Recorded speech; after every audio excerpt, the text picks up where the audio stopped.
नमस्कार। दबंग राष्ट्र YouTube channel से मैं धीरेन्द्र कुमार आप लोगों का स्वागत करता हूं अपने नए वीडियो में। आज हम लोग संसद भवन पे पहुंचे हुए हैं और हम जो है आज आपको जो भारत की रीढ़ जो संसद भवन है, जहां से सारा चीज़ जो है पूरा भारत का एडमिनिस्ट्रेशन वहीं से चलता है, मैं वहां से कुछ लिंक जोड़ करके आपको एक नए विषय के बारे में बताना चाहता हूं। पीछे आपने जो मेरे 2 वीडियो देखे, उसमें हमने वो अदालत पर में चर्चा किया। अब मैं आपको संसद के माध्यम से ये बताना चाहता हूं कि जो भारत में जो सारा एडमिनिस्ट्रेशन है IAS और IPS अफसर का, इन लोगों के माध्यम से ही पूरे भारत सरकार का सारा तंत्र, जितना भी एडमिनिस्ट्रेशन है, जितना भी प्रशासन व्यवस्था है भारत के, वो IAS और IPS के माध्यम से ही सारा का सारा जो है वो चुस्त दुरुस्त रहता है पूरे भारत में। लेकिन जैसा कि अदालत की स्थिति है, अदालत में व्याप्त भ्रष्टाचार का प्रभाव अब भारत में जो है वो एडमिनिस्ट्रेशन लॉबी में भी, प्रशासनिक लॉबी में भी हो रही है। और ख़ास करके जो IPS हैं, जो पुलिस का महकमा है, उसमें जो है वो चूँकि पब्लिक से रिलेटेड चीज़ है, पब्लिक डायरेक्ट जो है वो हर जगह पूरे भारत में पब्लिक को जो है वो डायरेक्ट जो है पुलिस से वास्ता पड़ता है। तो पुलिस प्रशासन में मैं देख रहा हूँ कि व्यापक सुधार की गुंजाइश है। बहुत बुरा हाल हो रखा है यहाँ। पिछले 25-30 वर्ष से दिल्ली का ही जो मैं देख रहा हूँ हालत, दिल्ली में पहले की जो ट्रैफिक व्यवस्था थी वो, और अब जो ट्रैफिक व्यवस्था है वो, पहले लोगों में डर रहता था। आज से 20 साल 15 साल पहले तक भी डर रहता था।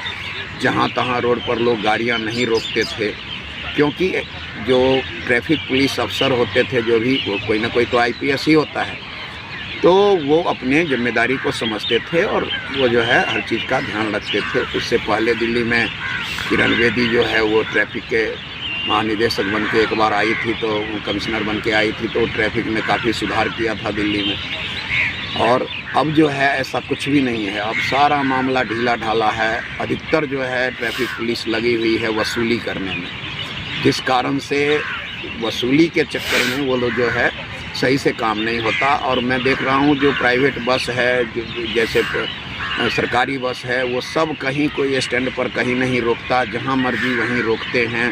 पूरी दिल्ली में ट्रैफिक व्यवस्था चरमराई हुई है। और दिल्ली ही क्या, इसका प्रभाव व्यापक होता है भाई। दिल्ली में पूरे देश के हर तरह के लोग आते हैं। यहीं एडमिनिस्ट्रेशन जो है रोड पर दिखता है कि ट्रैफिक का चरमराया हुआ है। कोई कहीं भी गाड़ी पार्किंग कर रहा है, कोई कहीं भी गाड़ी रोक करके पैसेंजर उतार रहा है या चढ़ा रहा है, चाहे छोटी गाड़ी हो बड़ी गाड़ी हो, सब की यही हालत है। बस वगैरह भी बीच रोड पे ही रोकने लगा है। तो इन सब का प्रभाव, दुष्प्रभाव अब ऐसा होने लगा है कि हमारे दैनिक जीवन में भी उसका जो है बहुत ज़्यादा दुष्प्रभाव है।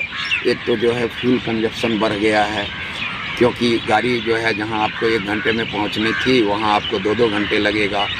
उसके बाद वो क्या नाम है, एक्सीडेंट का भी संख्या बढ़ गया है। इसी सब कारण से कि कोई भी कहीं भी गाड़ी बीच में ही पार्क कर देता है, बीच में ही गाड़ी रोक के पैसेंजर चढ़ाने लगता है या उतारने लगता है।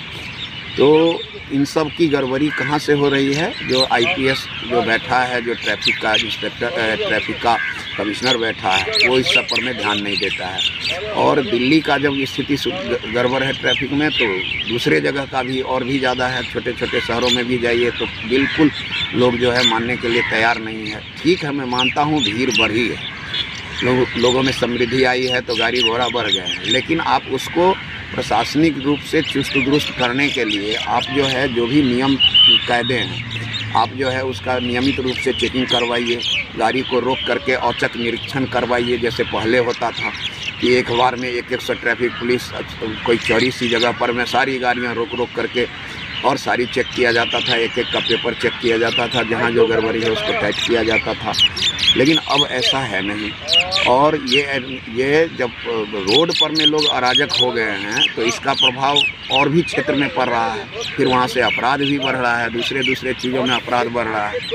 तो मिला जुला करके ये देखने में आ रहा है कि हमारे जो IPS लॉबी है, वो जो उनको काम करना चाहिए, पूरे भारत की मैं बात बता रहा हूँ, वो जो 2-4-5% ही अब जो है लोग अपने जो है कर्तव्य को सही ढंग से निभा रहे हैं, वरना अधिकतर आईपीएस जो है वो मलाई खा रहे हैं, टाइम पास कर रहे हैं।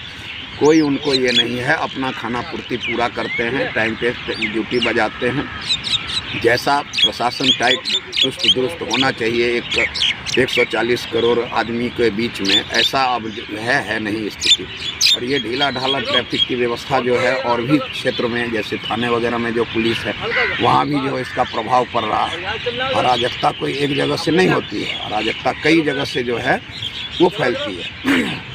तो अदालत का प्रभाव जो है वो पुलिस महकमे पे भी पड़ रहा है, और आईएएस लॉबी का तो कहना ही क्या है, वो तो और ज़्यादा जो है सब सारा चीज़ उन्हीं के हाथ में है।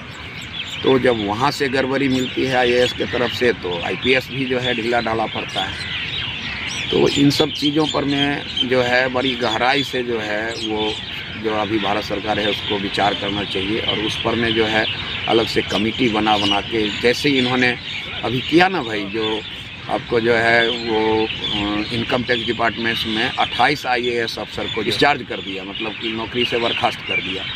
तो एक जो है गया, एक जो है मतलब कि बढ़िया मैसेज गया पूरे देश में। परिणाम ये हुआ कि 2-2.5 करोड़ जो पहले लोग इनकम टैक्स पेबल थे, वो अब 6, 6.5, 7 करोड़ पर चले गए लोग। 7 करोड़ लोग अब जो है पेबल हो गए हैं भारत में। 7 करोड़ लोग जो है इनकम टैक्स के दायरे में आ गए हैं। तो कहीं ना कहीं जो है आप जो एक बड़ा स्ट्राइक नहीं कीजिएगा, सर्जिकल स्ट्राइक इस सब विषय पर में, आईएएस लॉबी पर, आईपीएस लॉबी पर, तो कैसे इसमें सुधार होगा। तो ये मैं भारत सरकार को जो है वो एक तरह से जो है एक नागरिक के रूप में उनको जो है ये चेतावनी देना चाहता हूँ कि आने वाले दिनों में उनके लिए बहुत बड़ा सरदर्द होगा। वो जो है आईएएस आईपीएस लॉबी पर भी एक जो है कमेटी बनाए अलग से, और वो कमेटी रिपोर्ट दे कि क्या क्या सुधार, कैसे कैसे इसमें सुधार किया जा सकता है। खासकर जिनका बैकग्राउंड ख़राब है, आईएएस है, आईपीएस है, उनका जो है अगर कोई उनकी जो है गलत संलिप्तता पाई गई है, केस में इन्वॉल्व हैं और वो साबित भी हो रहा है, तो ऐसे सबको तो बर्खास्त करने में फ़ायदा है। देश में जो है ऐसे ही बेरोजगार बहुत हैं, दूसरे को भी मौका मिलना चाहिए। जो ईमानदार है वही काम करे, बाकी लोग जो है वो यहाँ से टाटा बाय बाय करें इस बड़े पोस्ट पर बैठ करके। और चीज़ों को सुधारने के बजाय देश तभी दबंग बनेगा जब एडमिनिस्ट्रेशन टाइट होगा। किरण बेदी के तरह का जो है होना चाहिए प्रशासनिक क्षमता, कि कहीं जिस पोस्ट पर गया उस पोस्ट का शोभा बढ़ाए, ना कि उस पोस्ट की गरिमा को और ख़राब करे। आपने हमारी बात सुनी, इसके लिए बहुत बहुत धन्यवाद। ये चैनल जो लोग नए आए हैं वो लोग इसको ज़रूर सब्सक्राइब करें, और आगे हम आपको बहुत ज़्यादा समसामयिक चीज़ों पर और भी विषयों पर मैं आपको बताते रहेंगे। क्या क्या सुधार हो सकता है उसमें, उसके बारे में बताते रहेंगे। बहुत बहुत धन्यवाद। जय हिंद।